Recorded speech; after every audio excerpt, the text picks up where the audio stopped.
Assalamualaikum warahmatullahi wabarakatuh. Perkenalkan, nama saya Syafira Khairani, NPM 210531182, mata kuliah Analisis Real 1, dengan dosen pengampu Ibu Eni Susilawati, SPD MSI. Di sini kita akan membahas tentang limit fungsi. Dengan pembahasan yang pertama, definisi limit, yang kedua, pembuktian limit fungsi melalui definisi, dan yang ketiga, contoh soal. Berikut pembahasannya.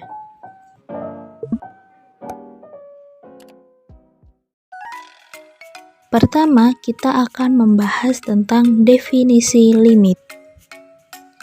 Misalkan, A himpunan bagian dari bilangan real, dan misalkan C adalah titik kelompok A.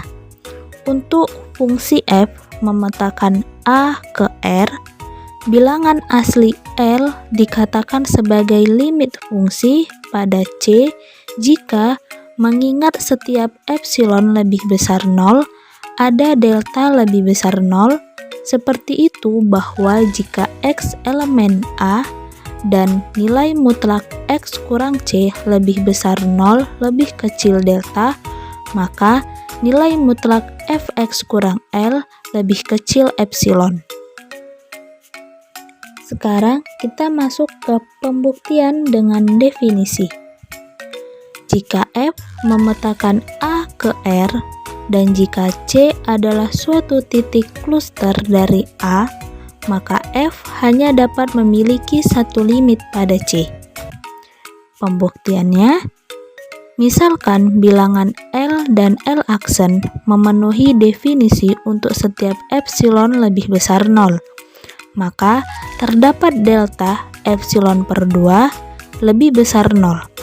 Sedemikian sehingga jika X elemen dari A dan nilai mutlak X kurang C lebih besar 0 lebih kecil delta dikali epsilon per 2, maka nilai mutlak fx kurang L lebih kecil dari epsilon per 2, serta juga terdapat delta aksen kali epsilon per 2, sedemikian sehingga jika X elemen dari A dan nilai mutlak X kurang C lebih besar 0 lebih kecil delta aksen kali epsilon per 2, maka nilai mutlak fx kurang L aksen lebih kecil dari epsilon per 2.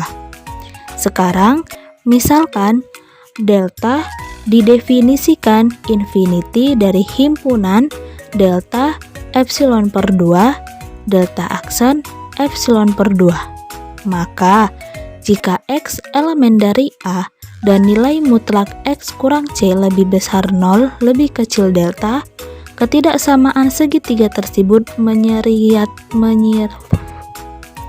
maka jika X elemen dari A dan nilai mutlak X kurang C lebih besar 0 lebih kecil delta, ketidaksamaan segitiga tersebut menyiratkan bahwa nilai mutlak L kurang L aksen lebih kecil sama dengan nilai mutlak L kurang fx ditambah nilai mutlak fx kurang L aksen lebih kecil epsilon per 2 ditambah epsilon per 2 sama dengan epsilon.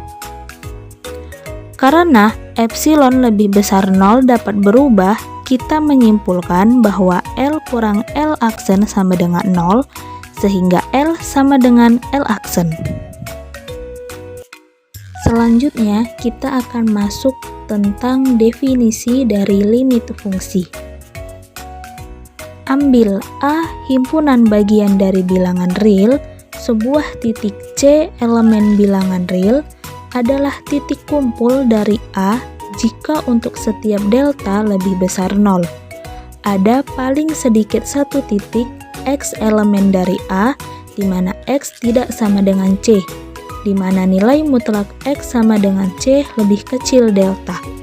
Atau dengan kata lain, sebuah titik C adalah titik kumpulan himpunan A jika setiap lingkungan negatif delta atau delta dikali C sama dengan C dikurang delta C ditambah delta dari C memuat paling sedikit satu titik dari A yang berbeda dengan C.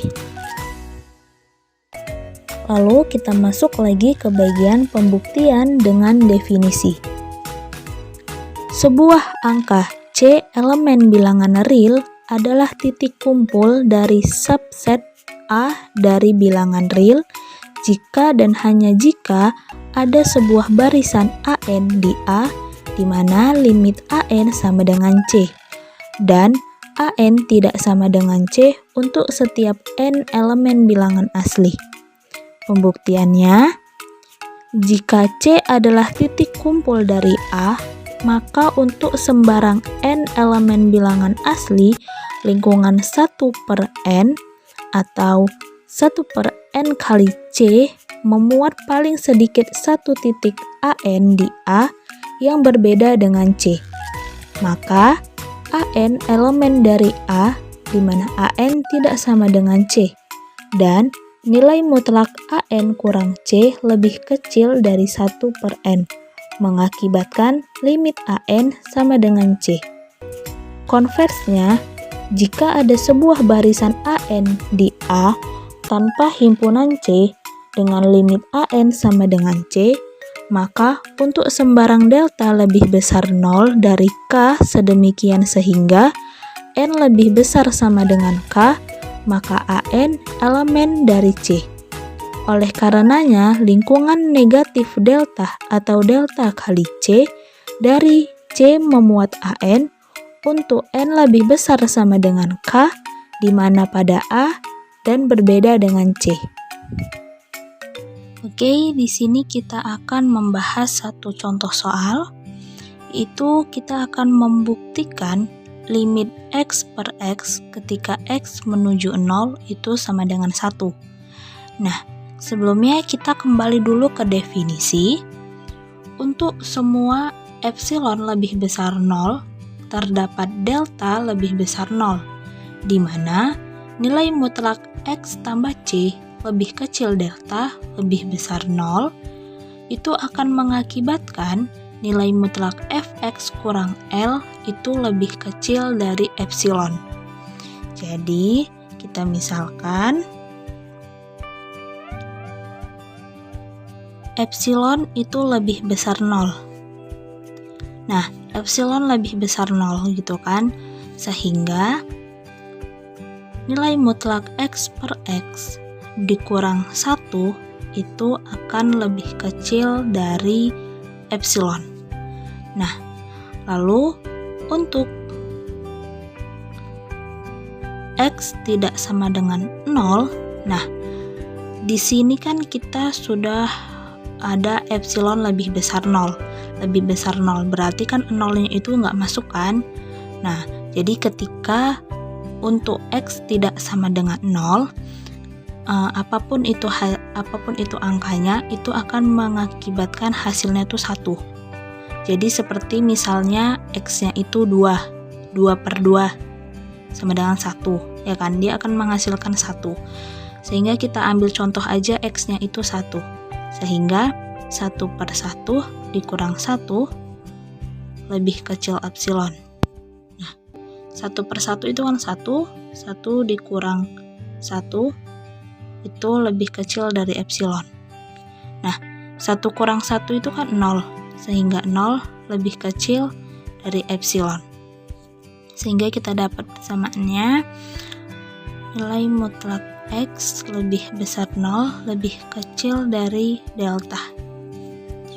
Nah, asalkan setiap X-nya itu tidak sama dengan 0, itu akan didapat X per X kurang 1 lebih kecil epsilon itu menjadi 0 kurang dari epsilon. Jadi kita bebas memilih delta berapapun itu untuk menghasilkan nilai mutlak X lebih besar 0 lebih kecil delta.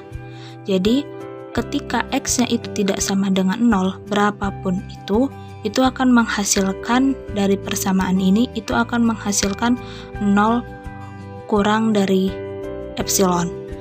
Nah, di sini kita perjelas lagi. Dari persamaan ini terbukti bahwa limit x per x ketika x menuju 0 itu 1. Nah, asalkan x-nya itu tidak sama dengan 0. Karena dari persamaan tadi kan untuk semua epsilon lebih besar 0. Berarti kita misalkan epsilon itu lebih besar 0, untuk x tidak sama dengan 0. Karena kan ini dia tidak ada sama dengan ya, berarti 0 itu nggak masuk. Berarti untuk x tidak sama dengan 0 itu akan menghasilkan dia.